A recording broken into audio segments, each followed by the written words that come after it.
Welcome back to the channel. In this one, I'm going to give you guys my personal things that I wish I knew going into this game. The video is sponsored by the Patreon people. I really appreciate you guys. And this is going to be running through fairly quick. If you're looking for any of this stuff in more detail, there's an entire playlist of guides on my channel. I'm pretty sure it's like over 30 guides in there now. Let's go. First quick tip here is I wish I knew not to skip any of these guide quests. Like, pay attention to this. This is especially helpful if you're one of the people that's doing stuff like just rushing through the main story. Well, if you do that and you don't pay attention to these pop-up, like, you're gonna miss awesome things like a completely free pet, for example. The next thing I wish I really knew is that these map completion items that you get, as well as these cuisine things, they kind of look the same. They're both marked with a little book icon on them. And basically, if we open up my pet manager here and look at these, you can see the little book icon on them. And you can see that like this one says use to make something else. But like there's not really a great way to stop yourself from just clicking it and putting it into the book. And if you do that, then you'd be kicking yourself because you need these for the cuisine items to craft them, right? So pay attention to the little things you get with the yellow book icon on it. Make sure it doesn't say that it's used to craft something else before you click it and put it into your adventure book. Next big thing I wish I knew about was the Bifrost system that you can utilize to set specific locations. Instead of only using the Bifrost that are like on the maps, this one would have let you say be on an island out in the middle of the ocean, save the location and teleport there. You can also get additional keys to open up more slots for it. You can get 2 more of them. One's from your legacy level or your account level basically, and the other one comes from doing the main map completion things and turning in those final seeker's marks. Next up, we've got that there are tons of collections in this game. You can do Alt L and it brings up a collection menu. You've got island hearts, you've got these stars that you can get, you've got giant hearts, masterpieces, Mokoko seeds, sea adventures, seeker's marks, world tree leaves. There is a lot of these things to collect in here. And again, if I pull this back up, most of them are like really good about telling you what you need to do. If I hover over this, it tells me I need to do affinity completion with Sasha in the location Stern, right? So it's really good, really good at, you know, guiding you through what you need to do there. And then the game also has a brilliant item Codex system. You can use this to figure out so many things, right? Like just, it tells you like right here, pretty much anything you want to figure out, you click on it and then you click on the item, you look, and over here on the right, it's going to tell you Guardian Raid, Lumeris, right? You know, kind of whatever it is we're trying to get here. Reina Village, Gideon. Almost anything you want to get for your character, you can figure it out through this item codex here in the game. Following that, what we've got to get into here is like really gear score in this game isn't the thing that's going to make your character feel the more fun, right? Like there's so many progression systems in the game and they're pretty much all server wide except the actual gear stuff for the character, and all those systems, they're just a lot more fun. You know, for example, if we, you know, open up engravings, like engravings do so much more for you as far as fun and changing your class and waking it up, right? Like this madness engraving over here that didn't get updated until later, so I have the other one. Like this makes the class so much more fun, right? So like again, there's one thing I wish that I knew earlier on was like focus more on things like engravings, or the you know, the skill runes is another great example of a system. And then also like the life skills in the estate. Like I just wish that I knew going into it to focus on all those server wide side systems. They're so beneficial. Even the stronghold estate thing, like you know, almost lets you bypass the need for leveling alts, because now we've even found out we get knowledge share in our strongholds at launch, which lets you basically manually level a character, and then through leveling up your estate and then using gold, you can basically have the stronghold level your alts for you. Back over on the map completion stuff for a second to continue on these server wide systems, but these map completions are a big part of that because like skill points is a big part of that side progression thing, and they come from quite a lot of stuff, right? The island hearts, the giant hearts, map completion, the tower. They're really all over the place. There's quest lines that do them, and there's quest lines that have to be unlocked through gaining reputation to even like gain them in.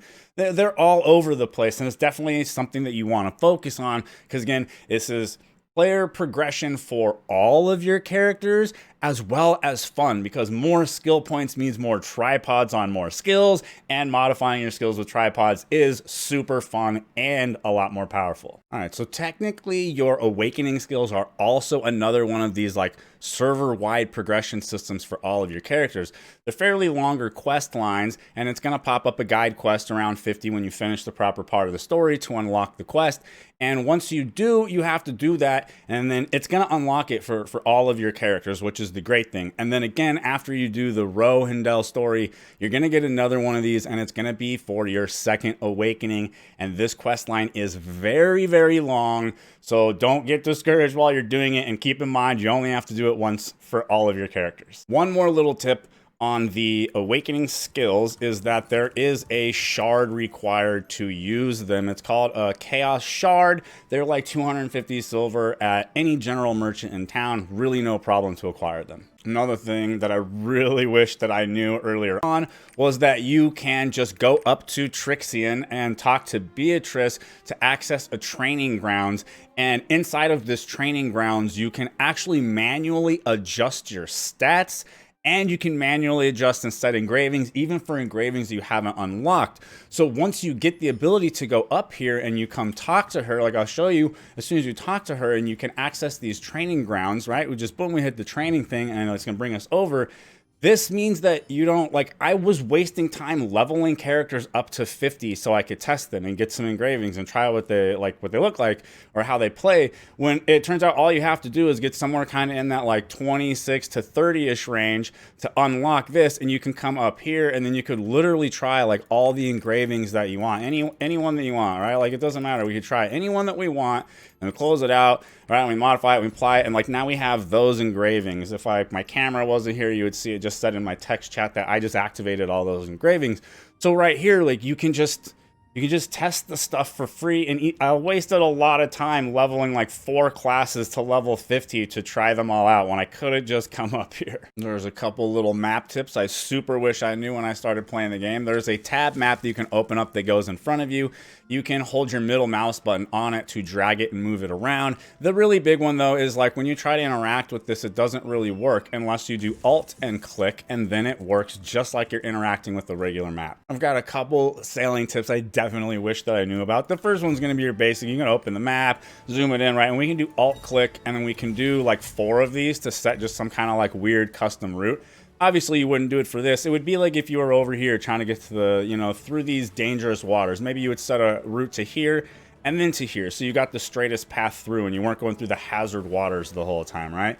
The other big tip is just to know that when this thing down here, like your bar, you know, on your durability runs out, you're not gonna like break, you know, and drown in the middle of the ocean and have to start all over. You'll just turn into a ghost ship and you could repair at the next harbor.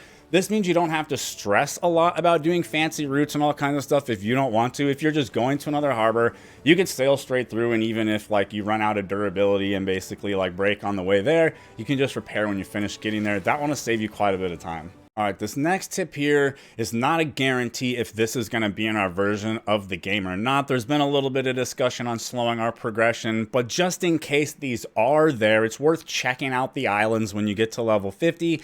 A lot of the islands will have these special purple quests on them, like this one here I have right now from Island of the Chosen. And as you can see, the rewards are very significant. I get guaranteed seal books, both generic ones as well as class ones. And I even get an artifact grade, affinity item for wooing one of the affinity people. Okay, so speaking of the seal books, engravings and such, and how important those are, one of the huge things I wish I knew when I started this game was that I didn't need to buy like my first 2 tiers of the books off the market or be searching for them really anywhere at all. All you have to do is do your chaos dungeons. After you do your first 2, they give you the maximum rewards. You can keep spamming them as much as you want and you'll get these cataclysm crystals. The cataclysm crystals, you could come here when you have enough of them and exchange them for these knapsacks. One of the boxes inside of here basically is got the class engravings in it, and it's a selection box, and you can do 20 of them. You can only do 20 of them like once per tier across all of your characters,